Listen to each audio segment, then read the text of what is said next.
I mean, how do cars relate to our family?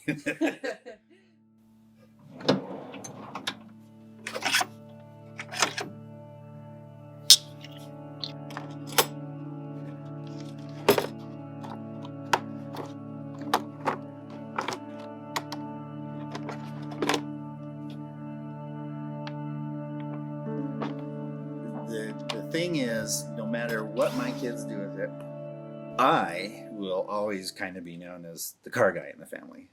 What really kind of developed into I'm going to work on cars and I'm going to work on motorcycles and things is my parents, probably younger than I should have, they let me watch Mad Max and The Road Warrior. I had said, hey, I want to get a hold of a Ford Mustang and make it look like the Australian Ford Falcon from The Road Warrior. My dad said, well, those Mustangs, I don't really like Fords very much. He says, you find the shape that you want and you'll probably be able to make a car kind of similar.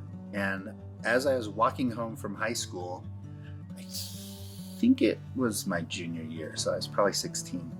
But there was a 67 Camaro that was in primer and getting worked on, sitting at one of the people's houses in their driveway that I would walk home.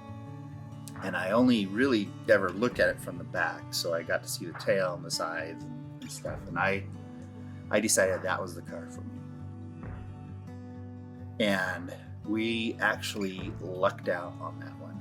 My dad called me when I got home from high school, because of course we didn't have cell phones back then. So he called me at the house from his work, and from his desk he said, hey, I was looking at a newspaper ad this morning. I took it to work with me and I called the guy.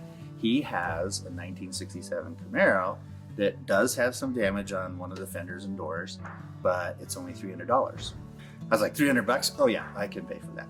So my dad called him, left work early, saw it, gave him a deposit, got the receipt for giving him a deposit.